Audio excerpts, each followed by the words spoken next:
Salut tout le monde, c'est Sandria. Donc oui, comme vous pouvez voir, si jamais vous avez vu ma vidéo de vendredi dernier, donc je suis en train de porter exactement la même chose. Comment ça se fait? C'est parce que j'ai enregistré donc ces vidéos l'une après l'autre. Donc je viens d'enregistrer ma vidéo sur les chouchous et je me suis dit c'est la meilleure chose que j'enregistre ma vidéo donc pour lundi maintenant, vu que c'est possible que je n'ai pas le temps de le faire donc après. Donc comme ça, je suis sûre et certaine que vous aurez votre vidéo pour lundi et c'est une vidéo qui m'a été demandée énormément de fois. Et je pense que c'est une vidéo que j'aurais dû faire il y a bien plus longtemps que ça. Donc voilà, je voulais être sûre que vous puissiez avoir votre vidéo lundi. Donc désolée, c'est pas très amusant de me voir encore dans les mêmes habits, mais c'est la vie.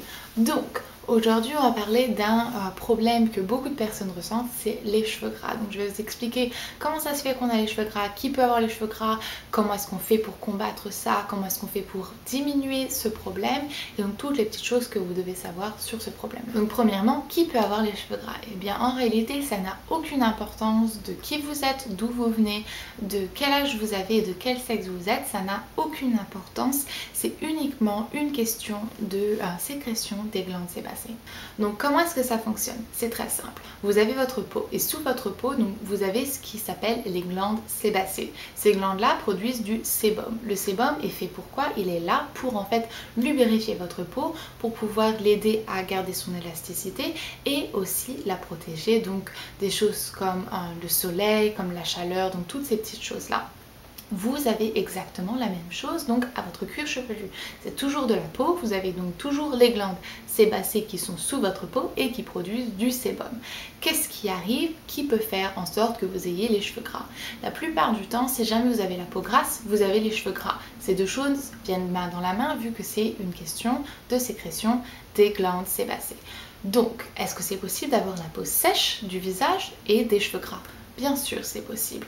Pourquoi est-ce que c'est possible? Parce qu'en fait, c'est une question de comment chaque glande est indépendante l'une de l'autre mais travaillent ensemble. C'est assez difficile à comprendre mais c'est comme ça que c'est. Comment est-ce que ça se fait que votre cuir chevelu peut être beaucoup plus gras que votre visage? Bien c'est assez simple. Plus vous les activez, plus elles vont produire du sébum. Comment est-ce que vous pouvez activer donc vos glandes sébacées? Tout simplement en touchant votre peau, ce qui va donc activer donc votre sang sous votre peau et ce qui va aussi activer donc les glandes sébacées et du coup elles vont se dire il faut qu'on produise beaucoup plus de sébum.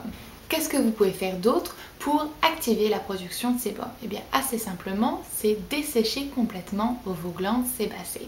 Vos glandes, si jamais vous utilisez donc quelque chose, un produit, donc un shampoing qui est bien trop asséchant, donc comme les shampoings pour cheveux gras, ça va en fait assécher la glande sébacée va se dire je suis attaquée, il faut que je réponde d'une autre façon, je suis complètement asséchée, mon but est de lubrifier la peau pour la protéger, il faut que je reproduise plus de sébum parce que je suis tellement asséchée.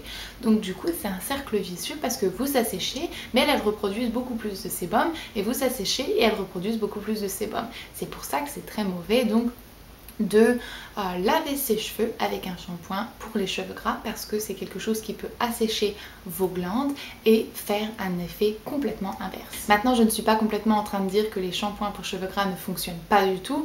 Je sais qu'en règle générale c'est pas le cas parce que ça fait en fait cet effet là.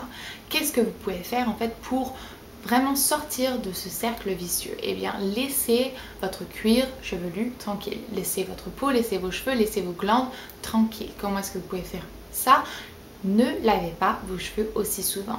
Vous allez premièrement ne pas activer vos glandes, ce qui va aider à vraiment réduire la production de sébum, mais en plus de ça vous n'allez pas les assécher aussi durement et aussi souvent et donc elles peuvent se régulariser par elles-mêmes et se dire bon voilà ça c'est la quantité nécessaire qu'il nous faut produire par jour.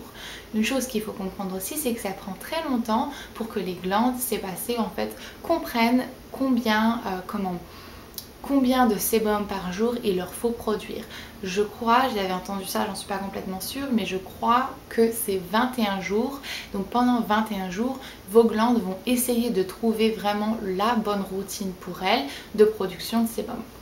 J'ai entendu ça, on m'a dit que c'était 21 jours, ça ne veut pas dire que c'est complètement vrai. Je sais que ça prend énormément de temps.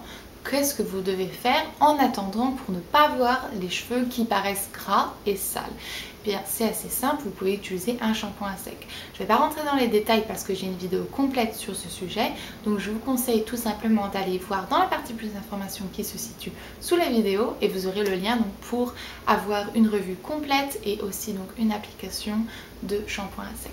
Donc voilà à peu près les explications on va dire scientifiques pour comprendre le problème des cheveux gras. Donc qu'est-ce que vous devez faire pour vraiment sortir de ce cercle vicieux des cheveux gras? C'est espacer au maximum vos shampoings. Utilisez un shampoing qui est beaucoup plus doux et moins asséchant pour ne pas agresser trop vos glandes pour qu'elles arrêtent de produire autant de sébum, et aussi essayez d'espacer vos shampoings au max et ne pas toucher trop vos cuirs chevelus pour ne pas les activer à ce qu'elles produisent beaucoup plus de sébum. Donc encore une fois, ça va prendre énormément de temps à ce qu'elle s'habitue et à ce qu'elle trouve le rythme. Soyez donc très patient, je sais que c'est vraiment très dur, mais ça en vaut vraiment la peine. Moi c'est ce que j'ai décidé de faire, donc il y a un an je me suis dit c'est fini, j'en ai marre de laver mes cheveux tous les jours, je vais espacer au maximum, et maintenant donc j'arrive à laver mes cheveux que 2 fois par semaine. On a l'impression que c'est vraiment horrible, mais vos cheveux eux ont vraiment besoin qu'on vous laisse tranquille, parce que votre peau elle peut-être qu'elle a envie d'être lavée, mais vos cheveux ils ont vraiment pas envie d'être lavés. Donc essayez au maximum d'espacer vos shampoings, et comme ça vous pourrez en plus avoir des cheveux beaucoup plus beaux, beaucoup plus forts, beaucoup plus brillants, et ils seront beaucoup moins facilement cassés grâce à ça, vu que le sébum est là aussi pour lubrifier les cheveux et pour les protéger des agressions extérieures. Donc voilà, j'espère que cette vidéo vous a été vraiment utile. Donc encore une fois, allez voir dans la partie plus d'informations si jamais vous avez d'autres questions. Si jamais vous voulez que je fasse une autre vidéo, c'est possible que j'ai déjà la vidéo donc dans ma liste de vidéos et que j'ai posté donc le lien dans la partie plus d'informations. Donc allez voir là-dessous, donc sous la vidéo. Et donc voilà, je vous verrai mercredi dans ma prochaine vidéo. Jusque là, prenez grand soin de vous-même. Bye!